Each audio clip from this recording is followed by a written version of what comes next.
world. This is DeAnna Lam of Red Tents in Every Neighborhood. Delighted to be here today with you again.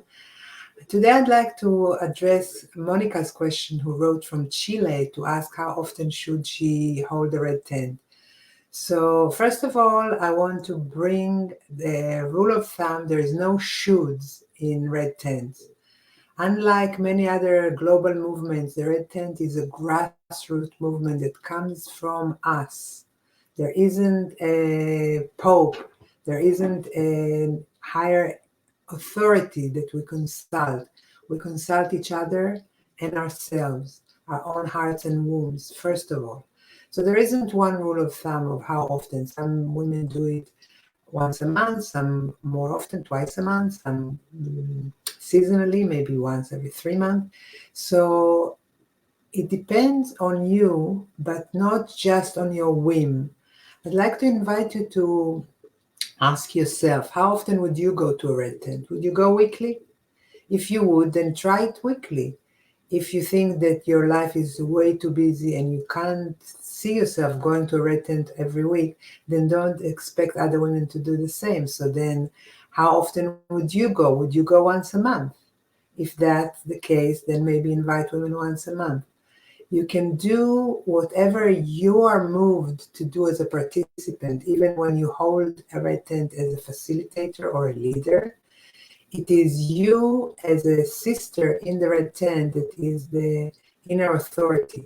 You can ask your girlfriends, you can ask the other women that might be joining you, and you can give it a go and experiment. You can do every other week and see if women want to come.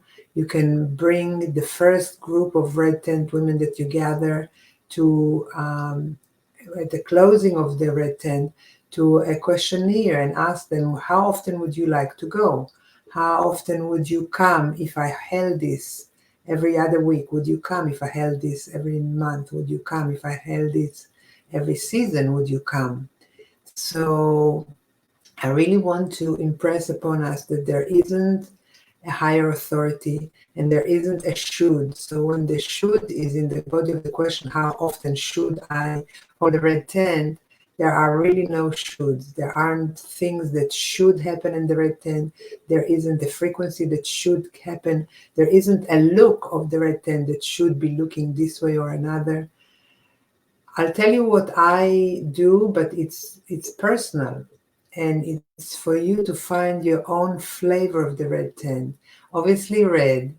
However, one thing I found over the years is that any shades of red, any fabrics of the various shades of red and crimson and fuchsia and those kind of shades, they go well together no matter what. They don't clash. They're a continuum of redness.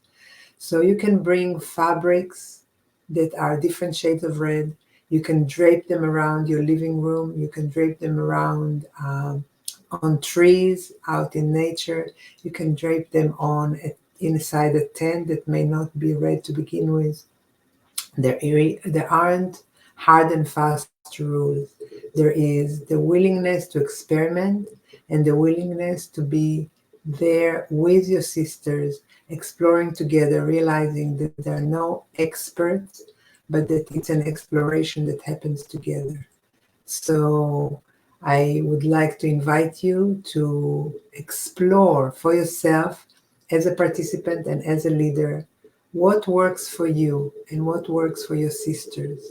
And I'd like to let you know that the Red Tent Academy is about to open. The registration has not started yet. We're going to begin in June. And during May, we're still inviting you to register for the waiting list so that when you join the Red Tent Academy waitlist, you will get a priority notice before Academy opens to the public so you can have priority registration when the time comes. And I'd like to let you know that there are millions of women, really, literally, millions of women around the world that are thirsty to have a red tent, and they need women like you to hold them. And that's what the Red Tent Academy is for you to get comfortable in your own skin, creating a red tent for yourself, and getting skilled in holding red tents for other women, because this is how we change the world and we do it together.